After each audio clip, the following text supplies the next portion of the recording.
August 3rd, we had sex in my car at 12:30 a.m. before I went to work. In your car? In my car. Why in your car? Hunter. She has children. She didn't want me in the house. Well, did you know him? No. You've never had sex with this guy? No, he's never came into my house. The only thing was talking outside in my garage, outside in the driveway. At 1:30 in the morning? It was night, but I don't think it was 1:30 in the morning. All right, how many other times do you have that you had sex with her? August 5th, sex in my car twice. In her driveway. What's with this car? Is it like a Dodge Do-It? What? Tell me where the freak's at.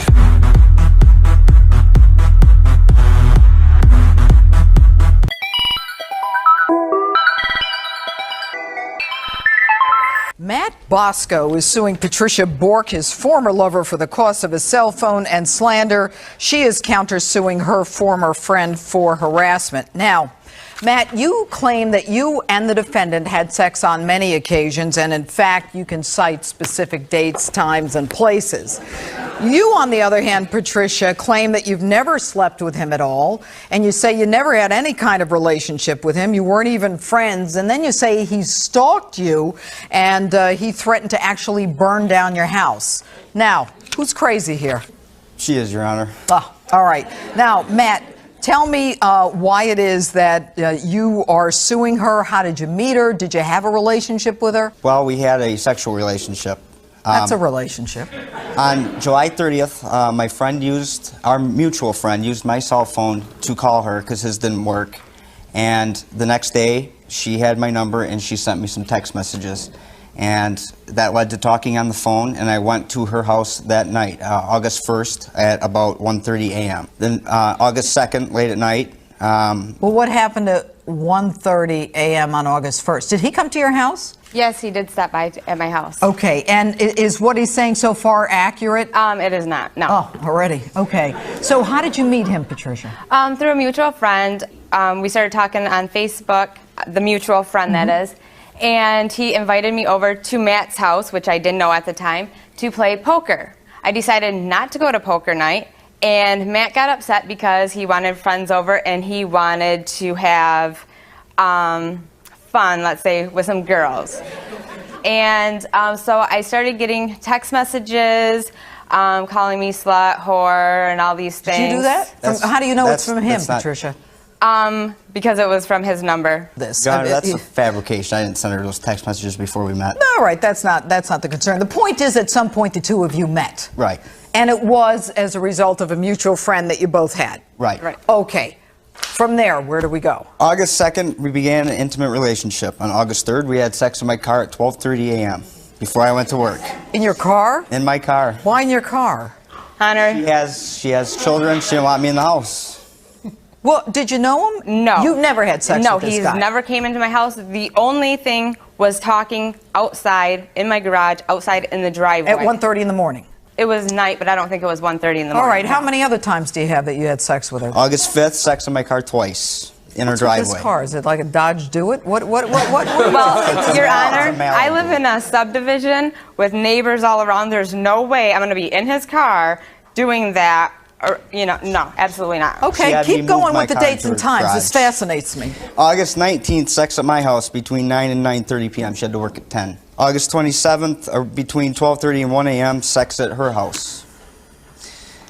Inside her house this time. And then that was it. That's 5 times. That's 5 times. Okay. At some point, do you decide to make it public, or you just show up? I asked about that. She said she did not want to because she's separated and she doesn't want people asking questions about. All right. So she doesn't want to admit that she's having a relationship with you. Right. Go ahead, Patricia. He has sent me very disgusting text messages, Facebook messages. There's no way I would ever go that route with this person. All right, do you have those messages? I do. Okay, let's see them.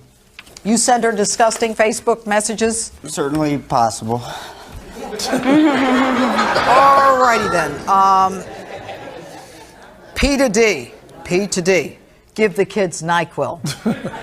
Yes, I did say that, I believe. Yeah, well, I can imagine. If you didn't lie and ignore, you wouldn't be a... Oof. I'm not using that word. Yeah, you can't even say some of the things. I was just... You're awake and a... You need to shut your mouth. Then he says, quit talking back. P to D, I'll egg your house? How juvenile is that? That's disgusting and shut it. So there's something going on here. P to D. Looks like the guy left around 11-ish, huh? Are you stalking her? You seeing some guy leaving her place? It's because that she wouldn't answer my messages, and then all of a sudden she starts talking to me at that time of night. So I asked her. So you weren't stalking her. You just assumed that because she wasn't answering you that she was with a guy. Now, I want to pull your hair and choke you, and I'm not paying extra. What's that about? I don't know. You tell me what's extra. Every time. How about pulling your hair and choking you? Forget about paying extra. All right, now. Well, I get that. Something's going on here. Now, you were suing her for a telephone? Yes. Tell me about this telephone. August 12th, I went over there just before work, and due to the lack of intimacy between us in the last week. Lack of intimacy? What are you talking about? You had sex everywhere but on the front lawn. What are you talking about? Well, we hadn't, at that time, we hadn't for a week. And oh, my goodness. You hadn't had sex for a week? Right. So you're complaining? Yes. I told her I would break things off if things didn't change. You want to break it off? Yeah, well, if it didn't change by the following Saturday, which was a couple days away. She said I could spend the night on that Saturday. Absolutely not. But only if I lend her my cell phone because she wanted to contact her estranged husband. And she can't with her phone because he has a calling restriction. Did you ever borrow his phone? Yes. He left his phone at my house. Oh, so he was coming to your house. I had a friend coming over. No. I was in my garage waiting for a different friend to come over. And all of a sudden, he comes out, walking up to my garage out of nowhere. And I asked him, what are you doing here? He wants to hang out. And I said, no, I'm sorry, you need to leave. I have company coming over. But he had left his phone at my house. And I believe he left his phone at my house to have an excuse to come back to my home. Okay. So I had taken it into my kitchen area. And that's when his phone got burnt. It got burnt? That's why his phone got burnt. I come home from work, I'm cooking for my children, which I don't cook very often, and I'm making bacon. On the stove, my children are on the stool bench watching me. I go and put something in the microwave, had my back. All of a sudden my kids are like, Mom, something's on fire. I freak out, I go over there. The oil must have splattered, caught a piece of paper on fire, and burnt his phone. The phone got burnt. But he left it there, and it was a total accident, and I apologized to him. Oh, forget about it getting burnt. How does a phone get burnt because you're cooking bacon? The oil splattered and got on a piece of paper. Do you have that phone? Yes, I do, Your Honor. All right. Ooh. All right. Yeah, you're the police officer here. Look at this. What? What's going on here? Look like she put that in the pan. Oh, look. Did you fry? Yeah, that does. It looks like you fried it. Her for slander. Why? She's been telling people I'm a stalker and a harasser. I don't know. I'm reading some of these messages. It looks like the one thing looks like the guy left around 11:30ish, huh? Not going to tell me who it was? Fine. I'll just pay to have the license plates traced. Well, you clearly were there. I did go over there a couple times, but it was when we had dates set up for that night, and she stood me up. Do you have any text messages of hers? I have a sample of some of the messages she sent me all the way up till August 30th. And okay, let's see them.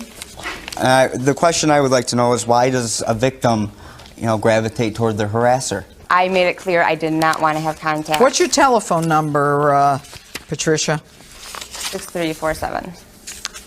You see all these highlighted? Those are received telephone calls that he got from you.